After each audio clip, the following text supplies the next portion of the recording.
What is going on, you pleasant peasants? Escape back here today, doing another video, and you guys voted for a meta-analysis video, so we're going to be doing a week 2 Karazhan meta-analysis. Put that up there. Alright, but before we get into it, I want to talk about something that's really been bothering me as a competitive Hearthstone player. I think in this adventure, Blizzard made the worst card design possible, and that is, you might have guessed it, Barnes. So I just want to do a little quick talk on Barnes. I think this card is the most broken card ever made by Blizzard, and by itself its stats are pretty good, right? You have a 4/5 and 2 bodies. You have 1/1 and 3/4, which makes up for a 4/5 for 4 mana, so it's kind of like Yeti.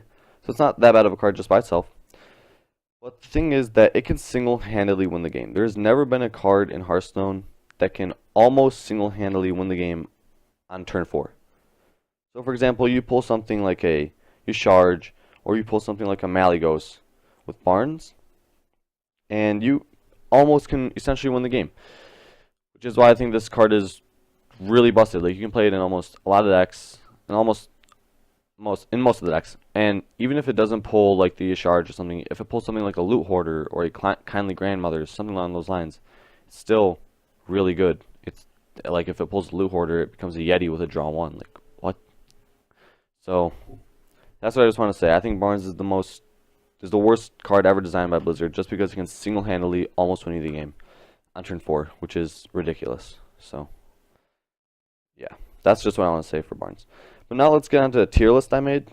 I made this tier list for just the second week. I mean, the next few weeks we have cards like Mandatory Warden, and then we have like the Malchazar's Imp in the third wing, I believe, which will make Beast Druid a thing and discard Warlock. So we'll have to wait for those. But this is my tier list right now. So for tier 3, what I first put is Rogue. So Rogue got Arcane Giant, and so Arcane Giant is really good. Rogue has cards like Backstab, Eviscerate, Preparation to get the Arcane Giant out early. However, I still think Rogue lacks the board clear that allows from the nerf to Blade Fury. So I still put Rogue at either the middle or lower end of tier 3. I mean, it's still nice that they got a beat stick, however. Next, we got Lock and Load Secret Hunter. And so this deck got Cloaked Huntress, right? Cloaked Huntress, really good card. 3/4 body for 3 mana, potentially the best 3-drop, one of the best 3-drops in the game. However, in order to get anything going with this deck, you have to wait to turn 5 to get Cloaked Huntress off with your lock and load.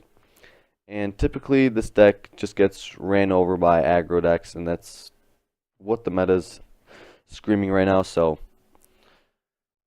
you have to also, it lacks a lot of it lacks consistency as well, because you have to have a lot of the pieces correctly. You have to have like the Huntress, the Lock and Load, a bunch of secrets in hand to get actually any really good value out of it.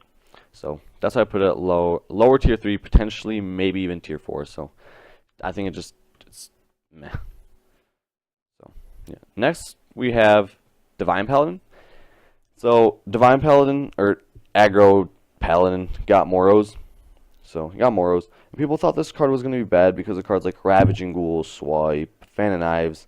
However, when you combo it up with Steward of Darkshire, it's actually pretty good. It gets the Divine Shield. It can generate so many 1/1s with Divine Shields, essentially so many Ardent Squires, that you can just run down your opponent.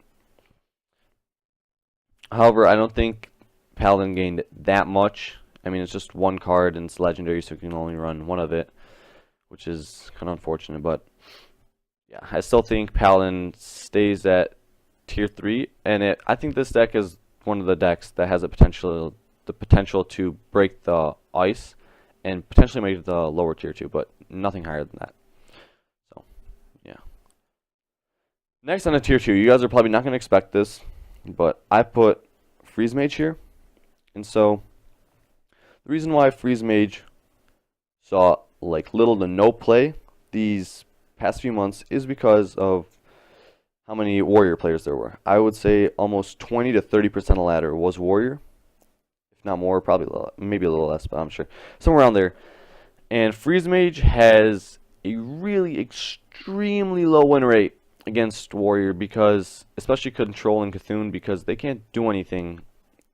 They simply don't actually have enough damage to beat them. They don't have enough damage.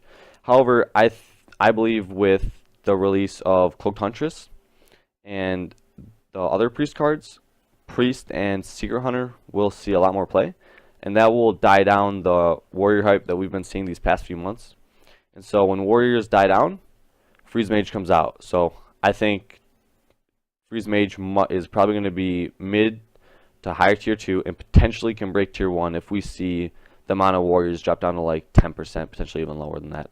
So we'll have to wait and see, or maybe like 15%, I'm not sure. But yeah, didn't really get anything. It's just because other decks got weak and became pretty good. So yep. Next on tier 2, I'm putting this like mid tier 2, maybe higher tier 2. Tempo Mage. Tempo Mage got Portal and also got Arcane Giant. So Farland's Portal, really good. A lot of the 5 drops are actually quite good in terms of stats, so it's worth a lot more than its mana cost states. And I believe it's something that is really going to help Mage keep up with the meta. So, and then obviously they got Arcane Giant, which is really good considering Mage runs stuff like Mirror Images, Arcane Blast, Arcane Missiles, Frostbolts, low cost spells. So I think you can pop out Arcane Giants fairly early, not really early, but fairly early. So I think giving them that beat stick is also pretty good. Next, I'm putting this at lower tier 2. This is lower tier 2, so don't freak out. But I think Reborn Priest is actually going to be quite good, because they got Priest of the Feast, which in my opinion is one of the best 4 drops in the game in terms of stats, and it also helps against aggro, so it's kind of an anti-aggro card. And then you obviously got the Onyx Bishop, which combos really well with Injured Blade Master. And so, honestly, I think now that we're seeing more Injured Blade Master play and Priest of the Feast, Priest has a little better of an early game to counteract that aggro. And dropping something like an Onyx Bishop, which is a 5 mana that can get you something like a Injured Blade Master for 4 attack and 7 health, is insane, because then essentially you get a 7 attack, 11 health card in 2 bodies, which is insane. So, but the reason I put Priest at the lower tier 2 is because I believe with the, now that we're seeing more play of Blade Master and Priest of the Feast, I believe these cards have really good stats, just baseline stats, and this will help Priest hopefully see a lot more play. So we'll have to wait and see.